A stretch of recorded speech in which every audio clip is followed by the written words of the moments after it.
la vie, il y a comme des projets. Puis le projet, dans le fond, c'est comme un jet. C'est comme un jet d'avion. Un jet pro, jet. Ça fait que lui, il part en ligne droite. Il s'en va. Il sait son objectif. Il part de point A puis s'en va à point B. Puis c'est une ligne droite. Mais dans la réalité de la vie, on fait des trajets. Puis le trajet, lui, il fait des chemins. On peut pas faire de ligne droite. Tu vois, en ville, même si tu dessines sur la carte, je m'en vais de là, point A à point B, il y a plein d'obstacles. Il y a des obstacles, des bâtis, il y a une rivière, il y a des choses. Fait qu'on fait des contournements. Mais sauf que je dis, quand on a un projet, on s'en va quelque part. Mais moi, ma vie a été beaucoup marquée par des 100 projets. J'avais pas de projet. Je suis venu au monde dans une famille, dans le fond, qui était un peu dysfonctionnelle, dans le sens que ma mère elle était malade toute son enfance, puis je veux dire, son adolescence, puis sa vie adulte, des problèmes de santé mentale. Puis mon père, lui, ben, il était comme pris dans un carcan religieux de bonnes pratiques religieuses, donc qu'est-ce qui était correct, puis correct au vu des autres, puis au vu de la vie religieuse. Puis moi, je me suis retrouvé dans le fond à venir au monde dans cette famille-là, puis où d'une part, oui, je recevais de l'amour de mes parents dans leurs limites, dans leur capacité de ce qu'ils étaient capables de faire, puis dans ce qui était correct. Ce qui était correct, puis ce qui était, en fond, la base acceptable. Mais sans nécessairement avoir des efforts ou de dire, OK, on fait exprès pour créer des liens, où on crée un lien d'intimité. Il n'y en a pas vraiment eu qui se sont développés à travers le temps. C'est juste plus tard que là, on dit, finalement, on a des atomes, on a des liens familiaux.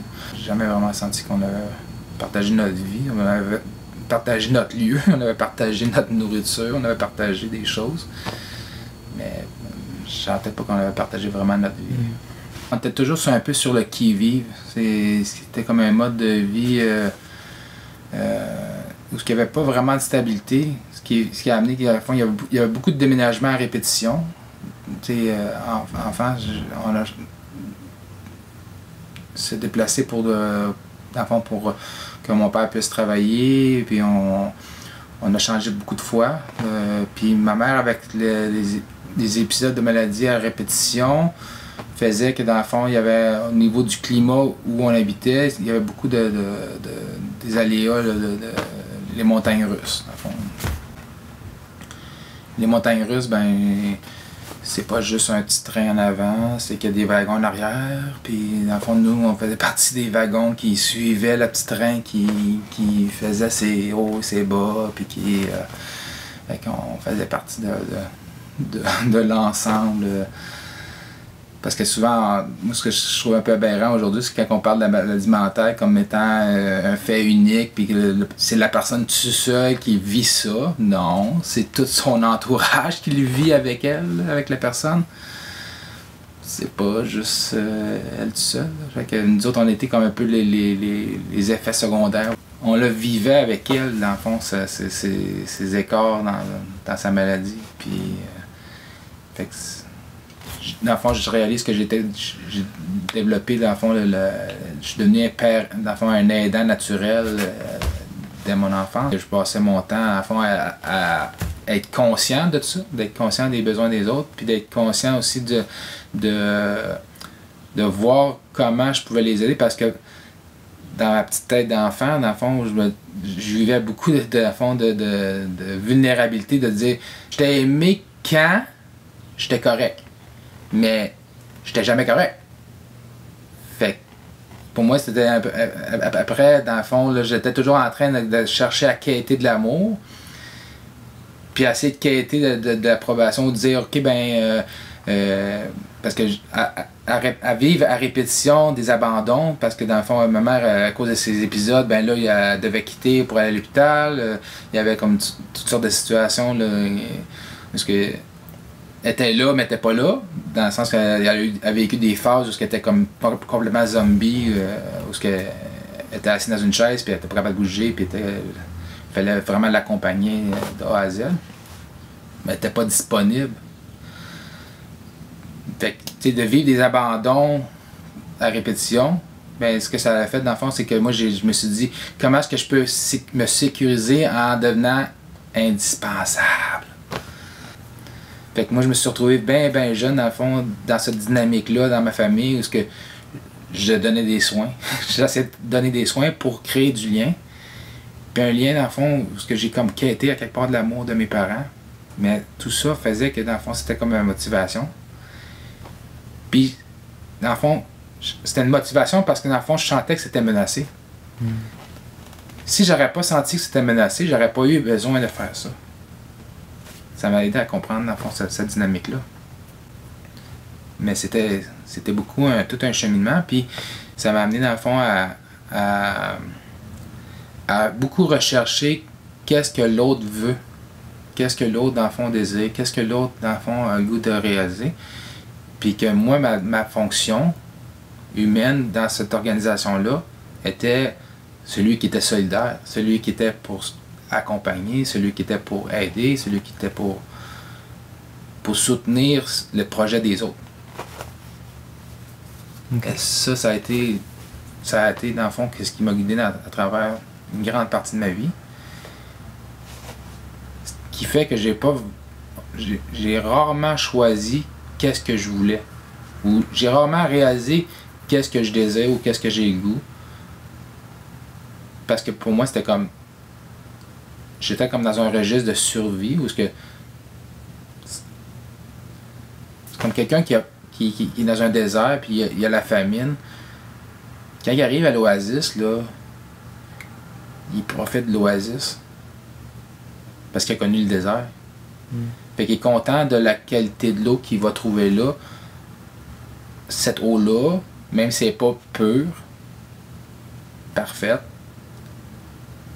bien ordinaire, il va avoir pareil parce que dans le fond, elle est meilleure que pas d'eau.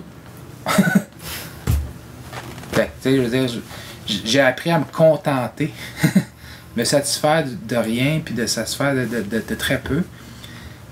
Parce que dans le fond, j'avais besoin de survivre d'une part, puis après ça, ben, je me disais, comment est-ce que j'assure ma survie? Ben, c'est en me mettant au diapason de l'autre. Fait que, dans le fond, je m'harmonise avec les autres. Puis ça a développé un côté de moi, dans le fond, un mécanisme de défense que j'ai développé, ben, d'une part, d'oublier à fur et à mesure ce qui était pénible. Ça, c'était un mécanisme que j'ai développé. Puis après ça, un autre mécanisme, ben, c'est de devenir un caméléon. De comprendre les gens, puis de comprendre qu'est-ce qui les tient à cœur, pour arriver à développer une sympathie avec ces gens, avec les gens, qui fait que je ne deviens pas une menace. Je deviens quelqu'un qui est un ami, quelqu'un qui est favorable dans l'environnement, dans le système. Je sentais que j'étais de plus en plus mort. C'est un peu paradoxal, c'est que en même temps je survivais, en même temps que je me sentais dans le fond où il y a des grandes parties de moi qui se sont jamais vraiment développées. Fait que là, c'était comme des parties qui mouraient. Puis j'étais hyper émotif quand j'étais jeune. Puis ça dérangeait. Dans le fond, ça dérangeait dans la famille parce que dans le fond, les hommes, la culture des hommes, ben, disaient, bon, les gars, ça pleure. Ça joue rough. Fait que moi, j'étais très sensible et émotif. Parce que j'étais tellement, dans le fond, aux aguets de qu'est-ce que les autres vivent. Je chantais ce que je vivais, mais je chantais aussi qu'est-ce que les autres vivaient. Fait que j'étais capable d'anticiper, j'étais capable aussi, dans le fond, d'ajuster un peu ma vie en fonction des autres. Mais c'était comme un couteau à deux doubles tranchants, dans le sens que je disais, oui, ça crée de la sympathie, puis ça crée, dans le fond, une certaine harmonie, mais en même temps, c'est que j'ai pas vraiment exprimé qui j'étais. Okay. Fait que je prenais ce qui passait. Fait que quand j'étais à la maison, moi j'étais dans.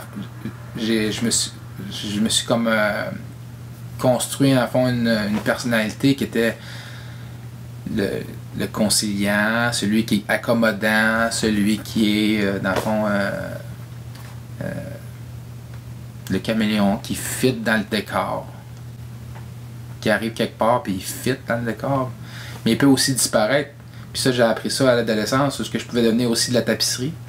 je peux devenir un fondant, là, où je disparais dans le décor. Ce qui fait que les gens ne verront pas quand je vais arriver, puis ils ne verront pas quand je vais partir. Fait que j'ai comme développé ce côté-là. Puis c'était une illusion parce que dans le fond, je suis venu à croire que dans le fond, je pouvais être invisible. Puis que j'étais quelque part invisible dans la société. Puis c'est ça, c'est comme un peu comique comme phénomène, mais c'est ça, ce que ça a fait, c'est que ça a fait que dans le fond, j'ai développé dans le fond des choses qui pouvaient comme venir confirmer ça. Parce que dans le fond, quand on se met à croire à quelque chose, après ça on cherche à confirmer ce qu'on croit. C'est un peu con parce qu'en même temps c'est comme si je cherche du bleu, ben je vais juste chercher du bleu.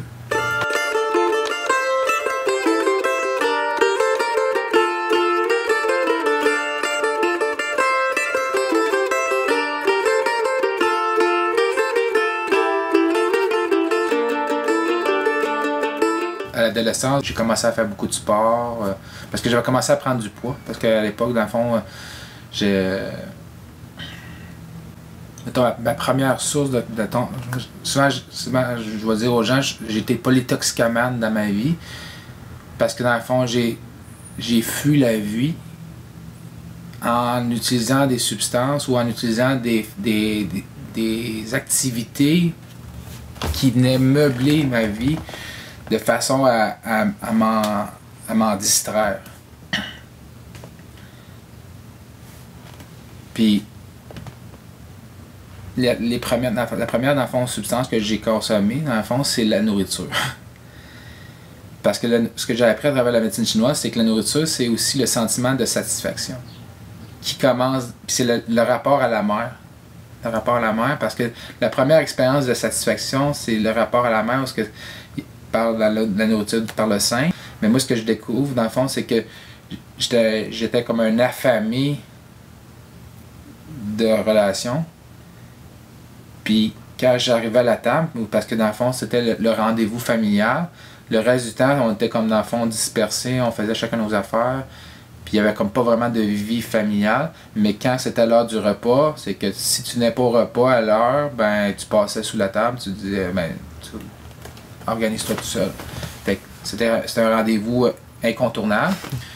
Puis je me suis retrouvé à un moment donné, je me suis dit, ben si c'est comme ça que vous, mettons que en parlant avec mes parents, si c'est comme ça que eux dans le fond ils donnaient de l'amour, ben là à ce moment-là, moi je me suis dit, ben je vais prendre une double portion.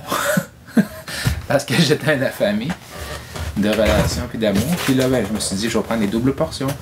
Fait que là, j'ai commencé à manger très très vite. Pour pouvoir en manger plus. Fait que j'ai pris beaucoup de poids aussi. Puis là, ben c'est ça. Puis mes parents se sont séparés quand j'avais 12 ans. Puis à ce moment-là, ben je dis là, j'ai pris beaucoup d'expansion. Là. Autant que je me sentais vide, autant que je prenais de l'expansion vers l'extérieur. Je sentais que dans le fond, je prenais de plus en plus d'expansion avec mon corps. Puis en même temps, le regard par rapport à l'extérieur, c'était comme, bon, je vivais à du ridicule, d'être ridiculisé à l'école. C'est comme un peu le taxage des gens qui sont différents. Fait que je me suis trouvé plus d'affinité avec... Je suis devenu un caméléon, mais pas un caméléon pour les gens corrects. Je suis devenu un caméléon pour les gens marginaux. Parce que j'étais comme mis en marge, puis là je me suis dit, ah ben, je vais devenir... Parce que pour moi c'était comme... J'avais plus de fraternité, j'avais plus de sympathie, j'avais plus de sentiment de vraie relation avec les gens qui étaient en marge qu'avec les gens qui étaient les griffés, les gens qui avaient le linge, qui avaient dans le fond la reconnaissance... La reconnaissance sociale. Mes premiers amis à l'école, c'était des gens qui étaient eux aussi des rejetés. Fait que moi j'appelais ça le club des rejetés. Fait que j'étais dans... Mais ça a comme forgé aussi une perspective par rapport à moi, parce que je me disais, ben, je me retrouve avec d'autres qui sont aussi comme ça. Fait que c'est ça. Puis là, plus tard, ben, ça, j'ai appris avec les scouts. J'ai commencé à être dans le mouvement scout. Puis le mouvement scout, ben, ça m'a amené dans le fond dans un monde de plus d'un apprentissage plus kinesthésique, un apprentissage plus global, où ça transforme, ça développe plus les intelligences, les différentes sortes d'intelligence. Parce que dans les scouts, en fond, c'était de devenir des personnes polyvalentes, mais des personnes qui sont capables de développer toutes sortes de techniques, autant fabriquer un feu, faire un abri, jouer de la musique, les autres, ils poussent beaucoup à développer tous les talents qu'on peut développer, puis pour que ça devienne au service du groupe. J'ai commencé à faire du sport, puis là, j'ai commencé à brûler ces graisses-là, mais ça s'est transformé en muscles. Puis là, ben, mon poids était resté stable, sauf que mon corps s'est transformé. Mon corps s'est transformé en plus de muscles, plus de force, plus de capacité. Parce que je faisais beaucoup de sport. Puis là, c'était ma deuxième drogue de choix, c'était le sport. Parce que dans le fond, j'avais accès. J'avais accès au sport, puis je me suis organisé parce que pour moi, c'était le moyen par excellence pour ne pas être à la maison. Puis c'était le moyen aussi pour fuir tous mes inconforts. Ça fait que c'était l'adrénaline, c'était quand je fais du sport, ben je sens que mon corps, lui, il vibre de partout, puis je sentais que j'avais un sentiment de pouvoir à travers ça. Fait que, puis que je pouvais aussi avoir de la reconnaissance, parce que au début, j'avais pas beaucoup de performance. Je faisais du sport pour fuir, pour passer le temps. Mais avec un certain temps, c'est qu'à force de répéter des gestes, à force de répéter des mouvements, ben c'est qu'on développe une certaine expertise, une certaine force, une certaine capacité à réussir des mouvements. Fait que là, j'ai commencé à performer. Vers la fin du secondaire, j'ai commencé à performer au niveau du sport. Puis là, ben là, j'avais des reconnaissances sociales. Fait qu'il aimait mieux que je joue avec que contre eux. La majorité du monde, il aime ça gagner. Fait que mais en même temps, j'étais jamais le leader, j'étais jamais le premier, j'étais toujours celui qui vient en renfort, qui était le passeur, qui fait la passe, qui va avoir un but, mais qui... Fait que j'étais dans cette dynamique-là encore. J'avais continué cette dynamique-là d'être le second, le troisième, celui qui vient en support, plutôt que celui qui lead. La troisième édition, c'était le travail, le monde du travail. Autant j'avais développé le côté girouette avec, dans le fond, ma famille, mes proches, ben c'était la même chose. J'ai comme juste continué ça en étant dans le travail, où j'étais la personne, le gopher, go for this, go for that. C'était celui qui, dans le fond, qui court un peu partout parce que, dans le fond, puis j'étais dans un registre de vouloir faire plaisir au patronat, parce que je me disais, ben si je fais plaisir au patronat, peut-être il va me garder plus longtemps. Mais tu sais, c'est encore un peu le même pattern que ce que j'avais avec ma mère. Je me disais, ben, si je suis gentil, si je fais des bonnes choses, ma mère, elle va continuer à m'aimer. Elle va continuer à vouloir que je vive avec elle, sinon elle va me rejeter. Fait que il y avait comme ce pattern-là, qui se faisait juste se répéter. Mais en réalité, je dis, c'était une illusion, parce que dans le fond, ça dépendait pas de ça. Mais ça, je dis, ça a juste... Cette croyance-là s'est confirmée à travers ce temps-là, jusqu'à temps que, dans le fond, je découvre autre chose. Qu'il y ait du monde qui pouvait aussi m'aimer sans que j'aie fait quelque chose avant, ou sans que j'ai gagné, sans que j'aie à gagner, dans le fond, cet amour-là. Ça, je l'ai connu plus tard, quand je suis arrivé au Québec. Ben, j'ai commencé à faire du cheminement dans le milieu... l'Église catholique, dans le fond, il y avait des mouvements pour les jeunes. Puis j'ai commencé à aller dans ces mouvements-là. Puis ce qui était spécial à ce mouvement-là, ce qui était un peu une révolution pour moi, c'était de rencontrer des gens qui sont des inconnus, que je connais pas, c'est pas de la famille, c'est pas des personnes que je côtoie au quotidien. Puis de sentir l'acceptation, sentir l'accueil, sentir l'amour, un amour que j'ai pas dû acheter, que j'ai pas dû, dans le fond, faire des efforts monstres pour accéder. Fait que pour moi, c'était comme un peu un choc culturel. C'est comme une révélation que ça existe. Ça existe, ça.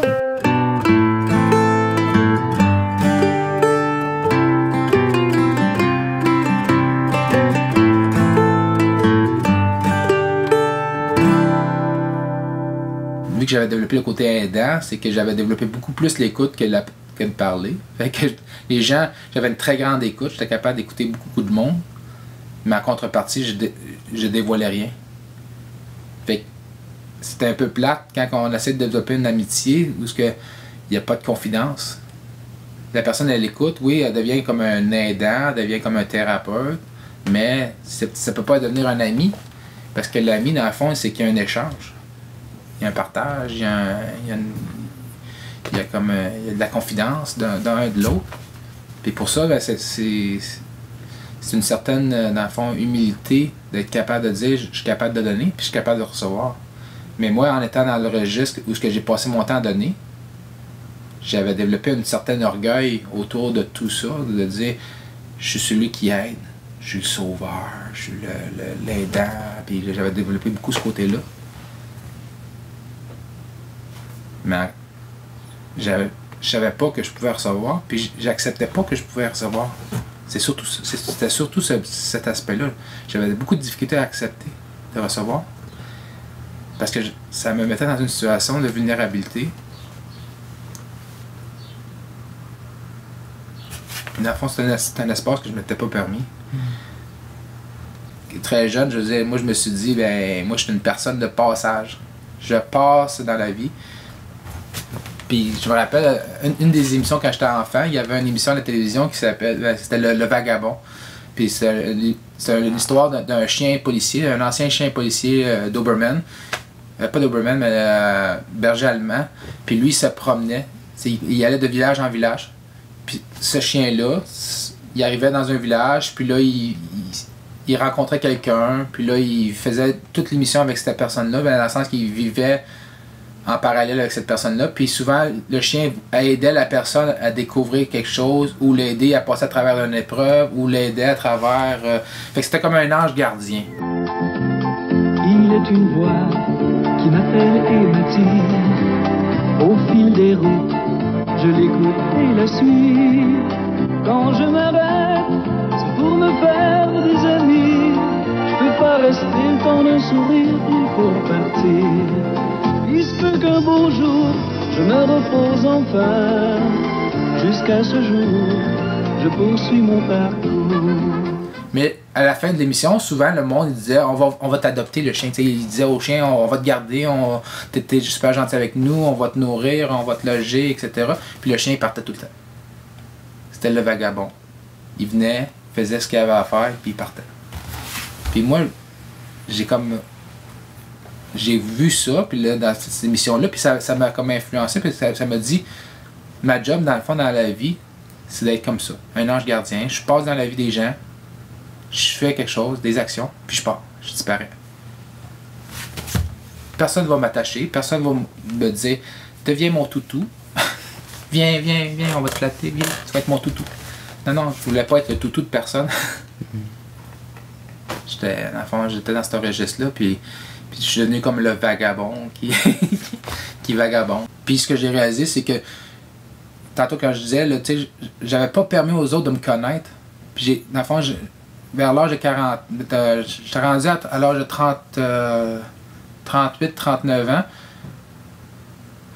J'ai vécu beaucoup de solitude, puis je travaillais, j'avais beaucoup de travail, je travaillais pour la commission scolaire, j'étais concierge, j'avais un très beau salaire, j'avais ma petite business à côté que je faisais des bacs à jardin adaptés pour les personnes handicapées. J'étais impliqué socialement, tout ça. C'était une vie super dense, mais une hyper seule, l'hyper solitude. Puis là, c'est là que j'ai réalisé, dans le fond, que je m'étais mis moi-même dans cette situation de hyper solitude-là, parce que j'avais pas de lien signifiant. Le message que je donnais aux gens, c'était « J'ai pas de place pour toi. J'ai pas de disponibilité pour toi. » Si je voulais que ça change, c'est que je devais, un, dégager du temps, puis deux, que je redeviens disponible, je redeviens accessible, je redeviens dans une possibilité de vivre une relation. Puis là, il y a quelque chose qui va se faire. Mais puis là, j'ai réalisé, dans le fond, c'est là que j'étais dans le maximum de la dépression. Puis là, je disais, je peux plus travailler pour personne, je veux travailler avec. Fait que c'était plus c'était pour, avec des gens. Puis, avec tout le bagage de connaissances et de travail que j'avais fait, là, je me suis dit, mon objectif, c'est de venir dans un rapport, face au travail, dans un rapport de mentorat. Où ce que j'utilise ce que j'ai acquis, puis je le partage aux autres, puis ça va m'aider à établir une relation avec quelqu'un où ce que je vais pouvoir dire, j'ai appris des choses, toi aussi tu apprends des choses, puis ensemble, on se partage ça, puis ça va faire que dans le fond, on améliore la société, on améliore dans le fond le monde. Mon but, c'est de travailler pour que, à quelque part, la société va s'améliorer. Les gens vont pouvoir développer des relations signifiantes, pas des relations insignifiantes. C'est d'amener le changement par des personnes responsables. Parce que moi, d'abord, je deviens responsable de mon corps, de ma vie, qui va m'amener à poser des gestes responsables. Puis il va faire appel à rencontrer des gens qui sont eux aussi responsables. On n'est pas responsable de tout, mais le bout qu'on est responsable, est-ce que c'est là-dessus qu'on a du pouvoir? Parce que moi, une partie de mon humilité que j'ai eu à réapprivoiser, l'humilité, c'est de reconnaître ma vulnérabilité, puis de reconnaître dans le fond ma limite. Que j'ai 2 pieds, j'ai 2 mains. Puis mes 2 mains, dans le fond, là, ça fait que je peux donner ma main à une personne, puis je peux donner mon autre main à une autre personne, je peux donner la main à 2 personnes. Si je veux revenir dans l'humilité de mon corps, puis dans la réalité de ce que je peux faire, c'est que je peux pas être à plein d'endroits en même temps, puis je peux pas non plus marcher partout en même temps, puis je peux pas non plus donner la main à tout le monde. C'est que c'est une rencontre à la fois. Puis c'est ça l'itinéraire, c'est que ça m'a fait prendre conscience que c'est un sourire à la fois, c'est un bonjour à la fois, c'est une vente de, tu sais, je veux dire, c'est de prendre le temps d'écouter une personne à la fois, de prendre le temps de partager un peu mon histoire, parce que je reçois des confidences des gens, mais j'ai aussi je leur donne aussi des confidences dans le sens, je leur dis, je comprends ce que tu as vécu, puis j'ai vécu quelque chose qui ressemble à ça, fait que je te comprends, puis je suis avec toi, parce que dans le fond, c'est de revenir à prendre conscience qu'on marche ensemble. Fait que les gens, je les recroise 3-4 fois dans la semaine. Fait que là, je deviens signifiant parce que dans le fond, je suis pas une machine. Je rencontre de façon sporadiquement, mais de façon répétée. C'est comme l'histoire du petit prince là, qui rencontre le renard. Ben, comment est-ce qu'on s'apprivoise? S'apprivoiser soi, puis s'apprivoiser l'autre. Tantôt, je disais que moi, mes relations, c'était dans le fond, c'était un peu comme un monologue, dans le sens que moi, je faisais de l'écoute, mais je partageais rien de moi. Fait que dans le fond, il n'y avait pas d'échange. Il y avait juste, dans le fond, un transfert, un déversement de un à l'autre, mais il n'y avait pas un échange. Mais pour qu'il y ait des échanges, puis un apprivoisement, ça veut dire qu'il faut apprivoiser progressivement les gens, puis de développer, dans le fond, un lien qui peut devenir signifiant, pas juste, dans le fond, comme un automatisme, comme les portes du magasin, ils sont automatiques. Ils font pas la distinction si c'est un panier, si c'est une poussette, si c'est un chien, si c'est un ours. Ben, j'ai une de mes tantes à travailler dans une épicerie, puis il y a un ours qui est rentré dans l'épicerie. Il vit dans le nord de l'Alberta. C'est une épicerie 24 heures. Puis c'est un peu comique. Quand un ours qui rentre dans l'épicerie puis il décide d'aller dans les pâtisseries, là, il veut se régaler, il faut faire venir la police. Mais c'est pour dire que la porte, elle distingue pas. La porte automatique, elle distingue pas qu'est-ce qui rentre. Fait qu'elle a fait une démarche scientifique. C'est tout pareil. J'ai quelque chose qui passe, j'ouvre la porte. Tandis que quand je réponds à la porte là-bas au métro, je salue les gens. Chaque bonjour est unique pour une personne. J'espère rencontrer l'humain dans l'autre parce que moi, dans le fond, je reconnais que je suis humain. Donc, il y a un échange d'un humain à un autre humain. Parce que pour moi, c'est ça la fondation. La première fondation qu'on peut développer comme humain, c'est de reconnaître que j'existe, que l'autre existe, que j'ai un corps, tu as un corps. Puis c'est sur cette fondation-là qu'après ça, on va ériger le reste. C'est quand on met de l'attention, on peut devenir précis dans nos actions. Puis, c'est de découvrir dans le fond que la vie est tellement bien faite, tout converge pour qu'il y ait plus de vie. Puis que ça devienne de l'abondance. tantôt je parlais de la plénitude plutôt que la platitude, là. La vie est faite pour avoir de la plénitude, ça veut dire du débordement.